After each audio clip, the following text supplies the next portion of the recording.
네, 안녕하세요. 오늘은 OPMP에 대해서 배워보도록 하겠습니다. 여러분들이 실험을 하시고 시뮬레이션에서 OPMP를 자주 쓰게 되실 텐데, 이 OPMP라는 소자가 간단치 않다 보니까 실수도 많이 하고, 시뮬레이션 돌릴 때도 어려움이 많습니다. 그래서 제가 그 부분에 대해서 중점적으로 다뤄드리도록 하겠습니다.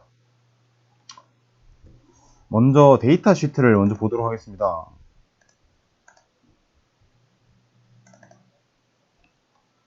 OPMP 데이터 시트가 여러분들이 보셔야 되는데, 처음 보시게 되면은 이런 것들을 본다는 게 쉽지가 않아요.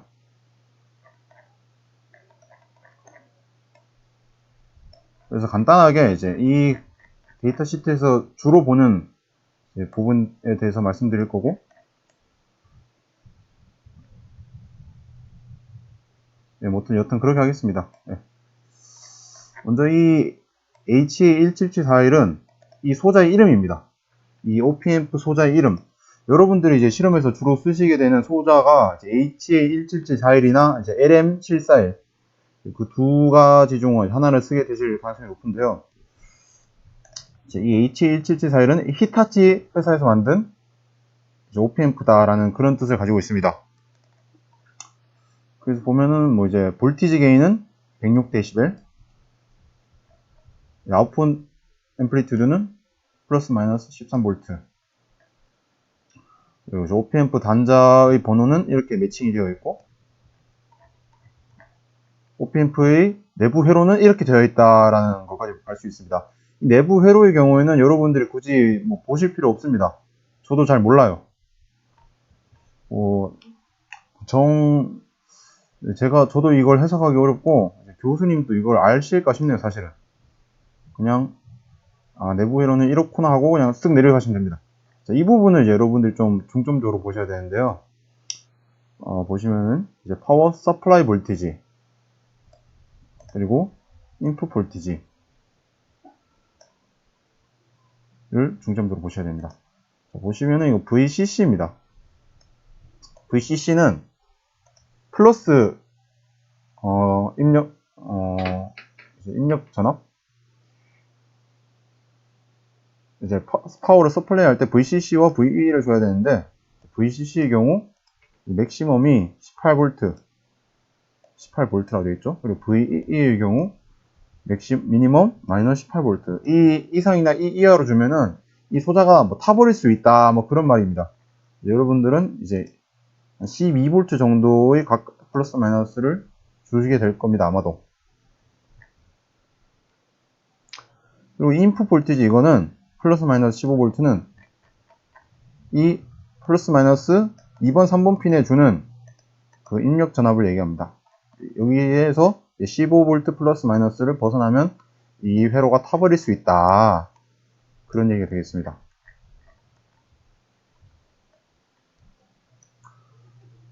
그 외에도 여러 가지 스펙들이 있는데, 이 부분들은 저도 저도 안 받고, 굳이 볼 일도 없을 겁니다. 이제 조금 재밌는 걸 가르쳐 드리자면, 이 슬루 레이트를 보는 것도 괜찮은 얘기인데요. 이 슬루 레이트는 반응 속도 얘기입니다. 이제 1V의 변화가 일어날 때 몇 초가 필요하냐, 1 마이크로 초가 필요하다라는 그런 슬루 레이트 스펙인데요.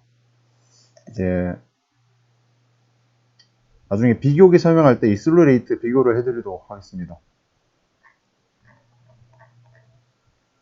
그 아래로는 여러 가지 주로 쓰이는 회로도를 보여주면서 이런 아웃풋을 보여주고 우리가 만든 이 소자는 이 정도의 스펙을 보여준다라는 걸 계속 설명해주고 있는 부분입니다. 근데 별로 볼 필요 없어요. 그냥 이런 게 있구나라는 걸 나중에 여러분들이 필요하시면 보게 됩니다. 하지만 굳이 필요한 일은 거의 없을 겁니다. 그러니까 여러분들이 주로 봐야 될 부분은 이 부분이라는 거죠.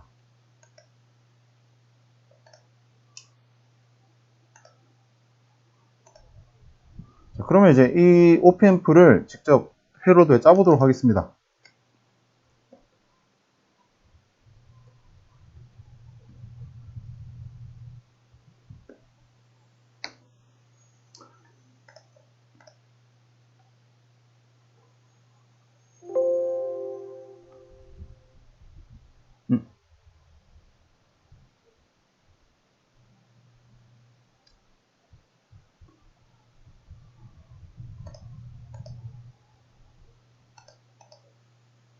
방금 무슨 일이 일어났는데 괜찮은 것 같아요.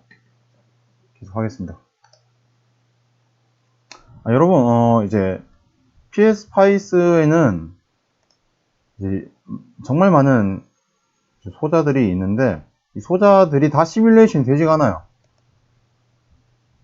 시뮬레이션 되는 소자는 뭐 별로 몇 개 없습니다. 뭐 저항이라든가 뭐 캐패시터라든가. 이제 이 시뮬레이션 되는지 안 되는지를 어떻게 알 수 있느냐, 이 마크로 알 수 있습니다. 여기 보시면은 PSPice 시뮬레이션 마크랑 똑같죠? 제가 한번 보여드리겠습니다. 아무거나 실행시키겠습니다. 보시면은 이 마크랑 똑같죠? 이 마크가 있는 소자만 시뮬레이션이 돌아갑니다. 여러분들이 이걸 유념하시고 회로 도달 때 꼭 이 마크가 있는지 확인하고 짜는 게 좋을 것 같습니다. HA17742를 치면은 없어요. 없습니다. 그래서 제가 수업을 들었을 때는 이 HA17742를 이제 추가로 라이브러리를 찾아서 라이브러리에 추가해주는 작업을 했었는데요. 사실 저는 이걸 못했어요. 한 며칠 동안 이제 라이브러리 추가를 어떻게 해야 되는지 물어보고 다니고 뭐 시도를 해봤는데 잘 안 됐어요. 근데 뭐 된 친구도 있긴 했는데 뭐 저는 아무리 해도 안 됐어가지고 이게 너무 어렵다. 그래서 이제 물어서 다른 분만 친구한테 물어보니까 이제 UA741을 쓴다고 하더라고요. 이 UA741은 존재하고 이제 시뮬레이션도 가능합니다. 이 UA741을 OPAMP 시뮬레이션으로 사용한다 하더라고요. 그래서 좀 더 알아보니까 이제 HA17741이랑 UA741은 뭐 거의 똑같다고 합니다. 뭐 사실상 같다라는 이제 그런 결론에 다다라서 제가 TA한테 이제 여러 번 여쭤보고 그러면서 그냥 이제 UA741을 시뮬레이션 때 사용했습니다. 그러니까 여러분도 이제 HA17741을 뭐 라이브러리에 추가해서 쓰라고 하면은 이제 시도해 보시고 뭐 정 안 된다면 이제 UA741을 쓰게 해달라고 여쭤보고 뭐 그러시면 될 것 같습니다. 네. 그러면은 UA741 한번 써보도록 하겠습니다. 이 UA741 먼저 이제 핀 번호랑 이제 일치시켜 볼까요?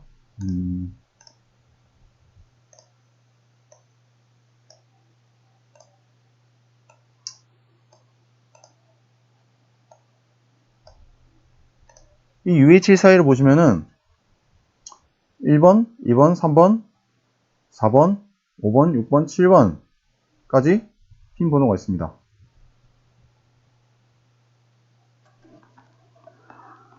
그리고 이제 8번은 이제 NC라고, NC가 무슨 뜻이냐? 아무것도 없는 거예요. 그냥 빈 단자입니다. 이거 무시하시면 돼요. 실제 이제 OPAMP에서는 이제 7개 단자를 사용합니다. 먼저 이제 2번, 3번의 경우에는 이제 플러스 인풋, 이제 마이너스 인풋. 그리고 4번의 경우에는 V-라고 되어 있죠? 이제 VEE를 의미합니다.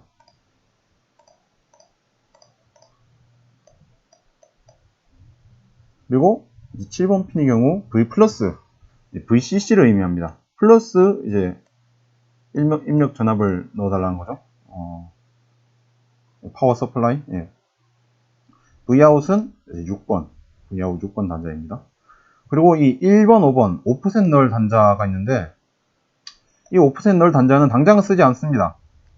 이 오프셋 널 단자는 언제 쓰느냐? 이 OPAMP도 회로로 이루어져 있고 저희가 쓰는 이제 펑션 제너레이터나 파워 서플라이도 다 회로로 이루어져 있어요.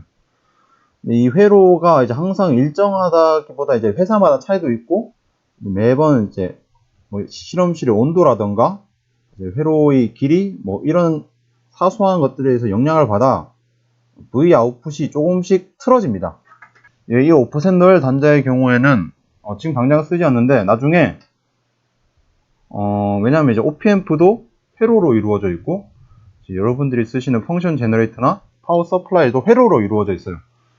이제 그 회로들이 이제 회사마다 회로가 조금씩 다르고, 그리고 이제 실험실 온도나 뭐 이제 여러분들이 구성한 회로 이제 그런 것들이 이제 모두 조금씩 영향을 줘요. 그래서 실제로 이 OPMP를 사용했을 때 이 V 아웃풋 값이 조금씩 오차가 있습니다.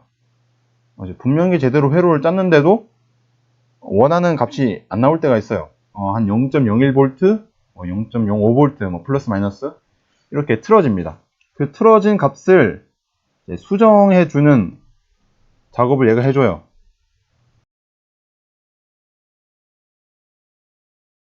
간단하게 말씀드리자면 이런 식으로 오프셋 단자끼리 이제 가변 저항으로 연결해서 이 가변 저항 값을 바꿔줌으로써 이제 그 틀어진 값을 0으로 조금씩 수정해주는 그런 역할을 해줍니다. 근데 이 오프셋 단자의 경우 연결 안 해줘도 아무 무리 없이 시뮬레이션이 돌아가요. 그러니까 실제로 시뮬레이션에선 그런 오차가 존재하지 않죠. 뭐 실험실 온도라던가 그런 회로의 오차 그런 것들이 시뮬레이션에선 존재하지 않기 때문에 무시하고 시뮬레이션을 하시면 되겠습니다. 나중에 정말 복잡한 회로를 만들 때 오프셋 널 단자가 있다는 것을 기억해 주세요. 그러면은 한번 해보도록 하겠습니다. 이 OPMP를 가장 많이 쓰는 경우가 이제 반전 회로, 반전 증폭기, 인버팅 앰플리파이어로 가장 자주 쓰게 됩니다. 이제 이 인버팅 앰플리파이어가 어떻게 생겼고 어떤 원리인지는 여러분들이 아실 거라고 믿고 간단하게 회로를 짜보도록 하겠습니다.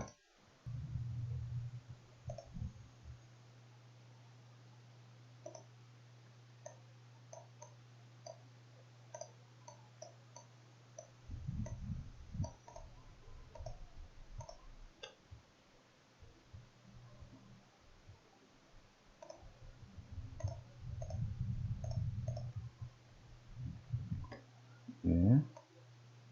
이제 V키를 눌러서 뒤집어 주겠습니다.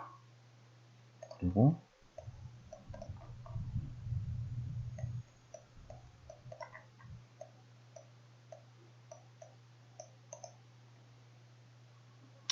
자, 이렇게 이제 반전 증폭기가 간단하게 완성이 되었습니다.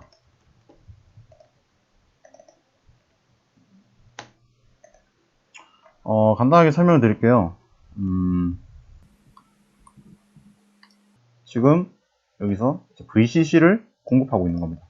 VCC의 값은 이제 평범하게 12V로, 그리고 여기는 VEE죠.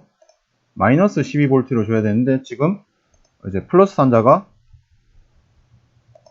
그라운드에 달려 있으므로 그냥 12V로 주면은 마이너스 12V가 공급되는 거겠죠.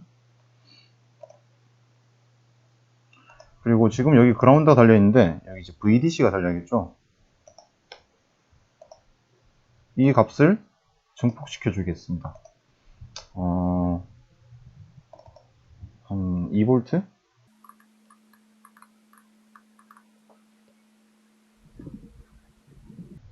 그리고 이 R3, 이제 이 아웃풋 단자에 달린 저항의 경우에는 아마 실제로는 안 달아도 될 거예요. 한번 돌려보겠습니다.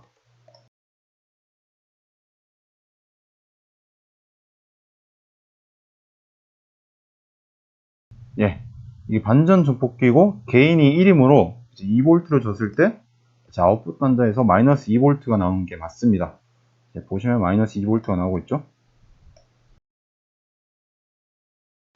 그럼 인풋도 이제 보여드리겠습니다. 그러면 해주고 이렇게 나올 거예요. 인풋을 보시면 2V, 아웃풋을 보시면 마이너스 2V가 나오고 있죠. 지금 제가 만든 이 회로가 반전 증폭기여서, 그리고 게인이 1이어서 그렇습니다.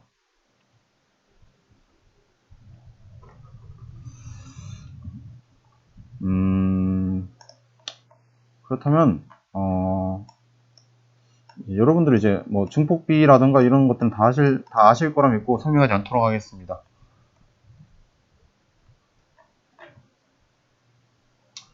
또 이제 가르쳐 드릴 수 있는 부분이, 여러분들이 앞으로 이런 회로들을 많이 짜시게 될 거예요.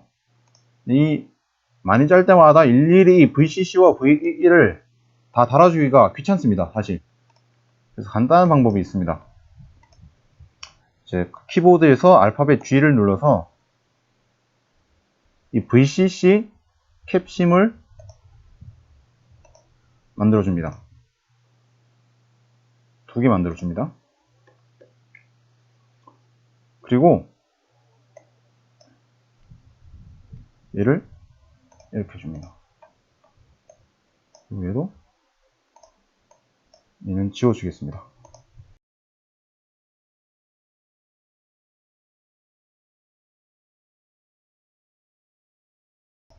그리고 이 VCC 이름을 바꿔주면은 또 다른 소자가 되기 때문에 이런 식으로 바꿔주겠습니다. 이렇게 하면은 이 VCC는 12V, 이 VE는 마이너스 12V가 걸리게 되겠죠. 이거를 그대로 컨트롤 C에서 넣어줍니다. 그리고 이 VE도 마이너스 12V죠. 이거를 V-단자에 달아줍니다. 이러면 훨씬 깔끔하게 이런 오펜프 증폭기를 설계할 수 있습니다. 이렇게 되면 이제 여러 오펜프를 만들더라도 이 VCC만 달아주면 되기 때문에 훨씬 회로와 간편하게 만들 수 있고 보기도 쉽죠. 한번 시뮬레이션 해보겠습니다. 네, 똑같은 결과가 나오죠. 네, 아무 문제 없습니다. 여러분들이 꿀팁을 잘 사용하시기 바랍니다. 네, 다음으로는 AC 인풋을 한번 넣어보도록 하겠습니다. AC 인풋이란 무엇이 아니라 교류 전압이죠. 지금 이제 이 VDC는 DC 전압이죠. 그냥 평평하게 이제 언제나 2V.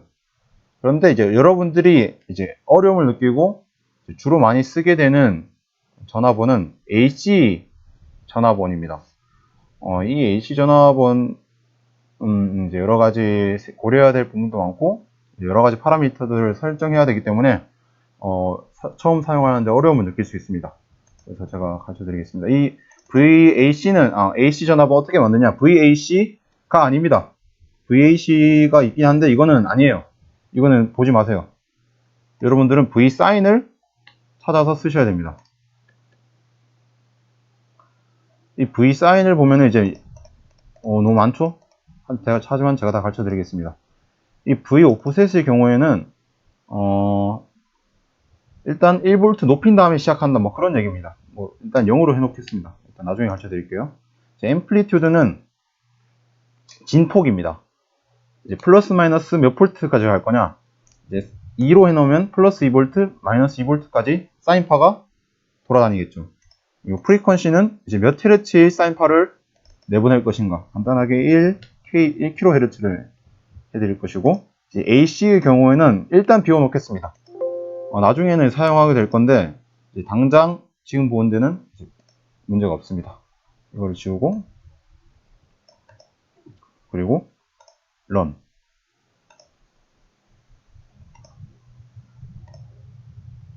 인풋 아웃풋을 보여드리겠습니다. 예. 자, 그러면 이제 시뮬레이션 옵션을 바꿔야 됩니다. 왜냐면 AC 전압의 경우 시간에 따라 변하는 그런 시간에 따른 변화를 보기 위해서 AC를 하는 거기 때문에 이 시뮬레이션 옵션을 바꿔주셔야 원하시는 결과를 볼 수 있겠죠. 시뮬레이션 옵션에서 이제 이 run to time, 그러니까 몇 초 동안이나 이 시뮬레이션 결과를 볼 것이냐라는 얘기입니다. 이 1000나노세크면은 거의 시작하지도 않는 거예요. 거의 뭐 켰다가 바로 끄는 수준이라서 이 상태로는 AC 전압을 관찰할 수가 없습니다. 그래서 저희가 1kHz로 했으니까 1초에 1000번 흔들리겠죠. 그래서 만약 1초로 한다면은 이 화면상에 1000번의 사인파가 나타날 겁니다. 그러면 못 보겠죠. 일단 한번 볼까요? 자, 여러분. 믿기지 않으시겠지만 이게 사인파입니다.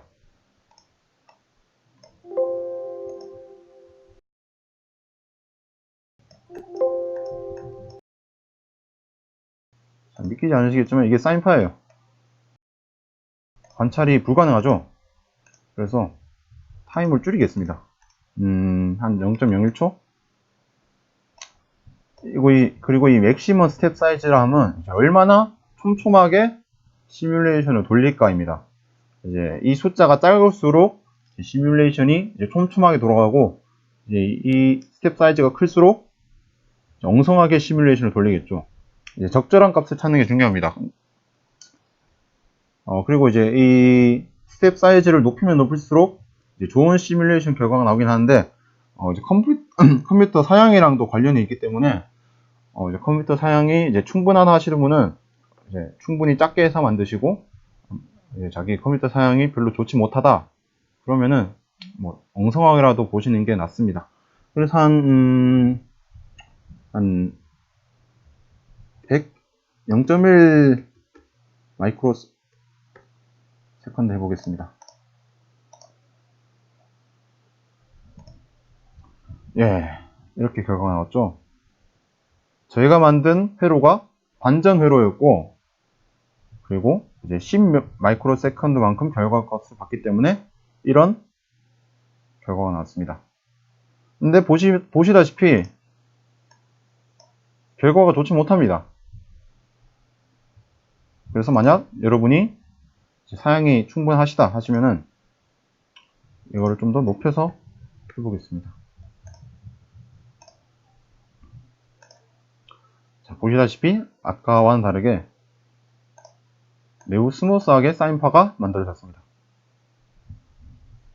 그리고 이 버튼들은 이제 확대 버튼입니다. 확대 버튼이고, 이 줌핏 버튼은 이제 원래 상태로 돌아가는, 줌 에리어는 이제 원하는 구역을 확대하는 버튼이고, 이거는 원래 상태로 돌아가는 그런 버튼입니다.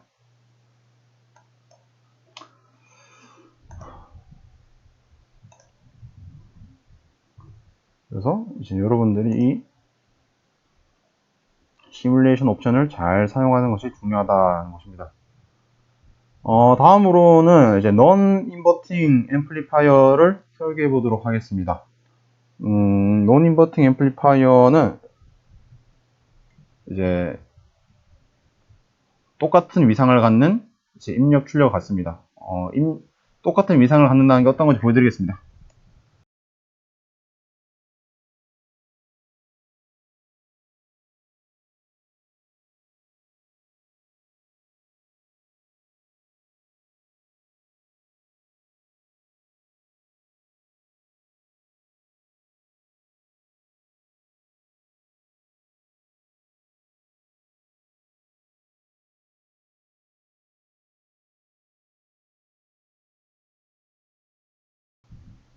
네, 됐습니다. 보시다시피 이제 입력이 2V였는데 출력은 4V인 경우입니다.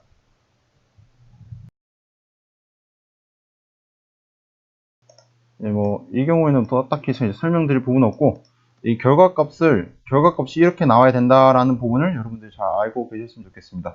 입력과 출력이 같은 위상을 가진다는 것. 그리고 이제 출력비도 이렇게 나오는구나라는 걸 여러분들이 알고 계셨으면 좋겠습니다. 이제 또 하나 알려드릴 것이 있는데요. 이 커서를 사용하는 법에 대해서 알려드리겠습니다. 이 커서를 사용하시면은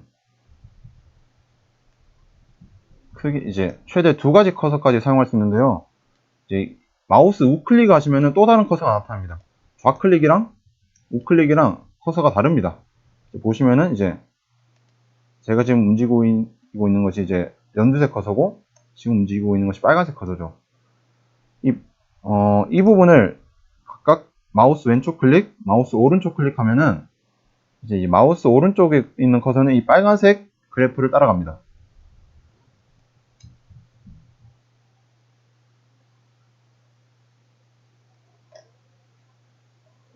그리고 이제 이 빨간색 커서는 이제 연두색 그래프를 따라가게 되어 있습니다. 그래서 보시면은 빨간색만 움직이죠. 그리고 오른쪽 커서로 움직였을 때는 이 연두색 커서만 움직이고 있는 것을 볼 수 있습니다. 그리고 이것도 가능하죠. 보시면은 이제 각각의 이제 픽 값을 각각 다른 커서로 볼 수 있습니다. 다 이제 왼쪽 클릭, 오른쪽 클릭으로 이제 커서의 종속 관계를 바꿀 수 있습니다. 네. 커서 사용하는 법 기억해 주시기 바랍니다. 다음으로는 이제 버퍼 사용하는 법을 알려드리겠습니다. 이 버퍼라 함은 실제로 이제 여러분들이 수업 시간에서 배우셔야 되는 거라서 제가 길게 설명드리지 않겠습니다. 이 버퍼라 함은 임피던스의 영향 때문에 결국 로드 이펙트의 영향, 그 영향을 이제 막기 위해서 이제 버퍼를 회로와 회로 사이에 달아주는 용도로 자주 사용합니다. 제가 한번 예시를 보여드리겠습니다.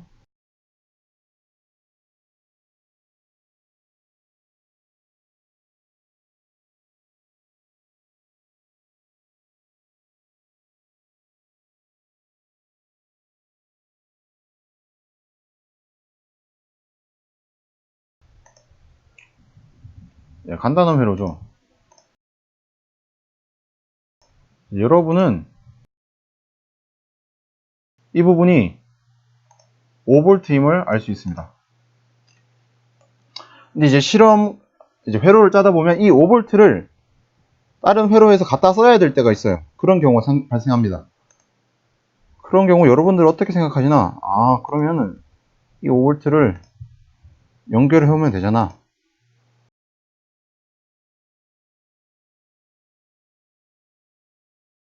여기가 5V니까 이렇게 당겨왔을 때도 여기 5V, 그러니까 여기가 2.5V가 될 거야 라는 상상을 하시면서 회로를 돌립니다. 하지만 그렇지가 않습니다. 2V가 됐네? 왜 2V지? 그런 실수를 하게 되는데요. 이 회로를 잘 해석하다 보면은 이 2V가 되는 게 맞습니다.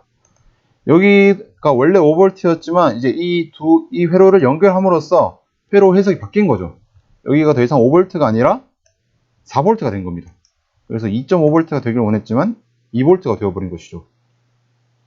이런 거를 막기 위해서 이제 버퍼라는 걸 사용합니다. 이 버퍼는 어떻게 구성되냐면 UA74를 사용해서 이제 여러분들 이거는 조금 어려운 얘기인데 이제 OPMP는 큰 임피던스를 가지고 있습니다. 임피던스는 이제 임피던스보다 쉬운 말이 이제 레지스턴스. 이제 OPMP가 큰 저항값을 가지고 있어요. 쉽게 말해서. 그런데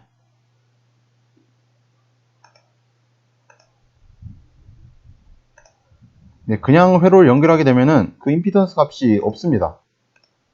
그래서 이제 큰 임피던스를 가진 이 OPMP를 사용해서 여기 5V를 그대로 여기 5V에 가져다 주는 그런 역할을 하게 될 겁니다. 한번 일단 보여드리는 게 나을 것 같네요.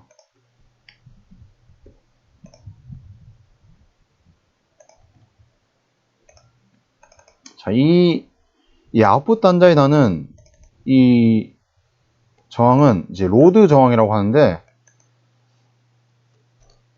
실제로 안 달아도 되고 별 상관없는 저항입니다. 근데 이제 보통의 데이터 시트에서는 이 로드 저항을 무조건적으로 달아주게 돼 있어요. 그래서 여러분들은 그냥 이런 것도 있구나 라고 이제 기억을 해주시면 좋을 것 같습니다.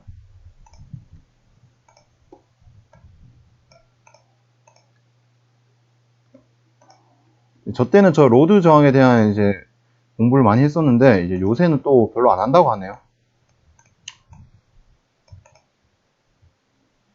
자, 그럼 이제 이 상태에서 다시 한번 이제 시뮬레이션 돌려보도록 하겠습니다. 시뮬레이션 잘 됐을까요? 예, 잘 됐네요.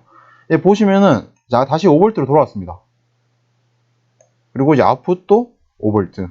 그리고 아까 저희가 원한 대로 여기가 2.5V가 됐죠. 자, 이게 바로 이제 버퍼의 역할입니다. 지금 이 두 회로는 분리된 상태예요. 큰 임피던스로 인해서. 이렇게 이제 회로를 분리시켜주고 저희가 원하는 이제 전압값을 뭐 그대로 전달해주는 역할을 주로 수행합니다, 버퍼가. 그래서 이런 버퍼 역할을 잘 이해하시고 나중에 실제 실험과 이제 시뮬레이션에서 잘 사용하셨으면 좋겠습니다. 예, 그럼 이번에는 이제 비교기 컴퍼레이터를 한번 설계해 보도록 하겠습니다. 이제 비교기는 이제 비교기를 한번 만들어 보겠습니다. 여러분들에게 필요한 건 이제 비교기가 어떤 아웃풋을 내냐 그런 거겠죠? 여러분들은 비교기가 뭔지 다 아시잖아요.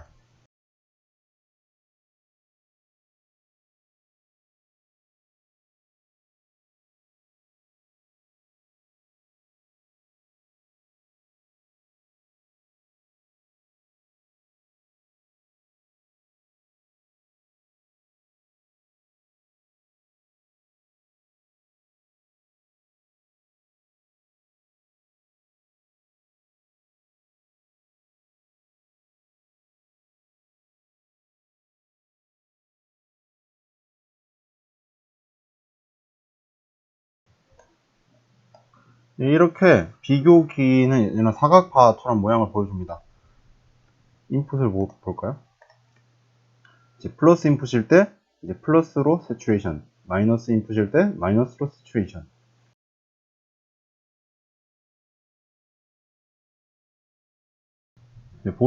보시면 알겠지만 이 세츄레이션 된 값은 이제 서플라이 된 전압에 관련되어 있습니다.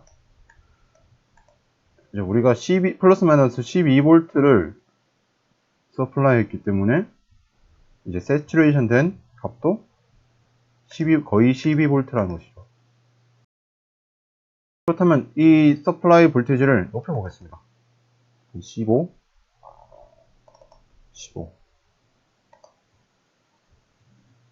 그러면은 높아집니다. 세츄레이션 된 값이 높아지게 돼요.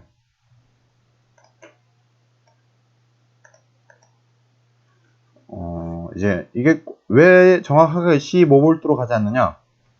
이제 OP앰프도 이제 일종의 회로이기 때문에 이제 회로 내에서 이제 소모된다던가 이제 손실을 보는 부분이 있어요. 15V를 서플라이 하지만 한 0.34V 정도는 이제 OP앰프 내부 회로에서 손실되고 없어지는 겁니다. 그래서 이제 정확하게 15V가 안 나오는 겁니다. 그렇다면 이제 V1을 0V로 줘볼까요? 실수했습니다. 0V로 주면 어떻게 될까요? 그렇다면 0V로 세츄레이션 됩니다. 근데 보시다시피 또 완벽하게 0V는 아니죠. 약간의 플로팅이 있습니다. 이 플로팅도 약간 오차라고 생각하시면 괜찮은 것 같아요. 이 OP앰프가 이제 완벽하게 저희 출력을 따라오지 않기 때문에 이제 오차도 있고 이제 좀 미달되는 부분도 있는 겁니다. 또 보시다시피 이런 부분도 있죠. 저희는 이제 분명 비교기를 설계했는데 이 값을 정확하게 못 따라오는 겁니다. 이런 딜레이가 있죠. 이런 비교기가 엄밀하게 말하자면 이제 비교기가 아닙니다. 비교기 컴퍼레이터는 따로 소자가 있어요. 이 UH14의 경우, 이거의 경우 OP앰프를 비교 컴퍼레이터처럼 사용한 겁니다. 아까 제가 설명드렸던 그런 슬루 레이트 얘기를 할 때가 됐는데요. 두 개를 보도록 하겠습니다.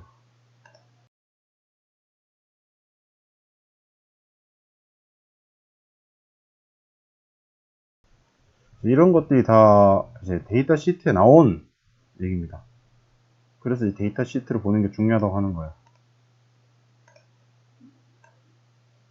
스위칭 이런 것들이 다 데이터 시트에 나옵니다. 그래서 데이터 시트가 중요하다고 하는 거예요. 보시다시피 여기 스위칭 캐릭터리스틱 슬루 레이트에 관한 얘기가 나오죠. 비교해 보겠습니다.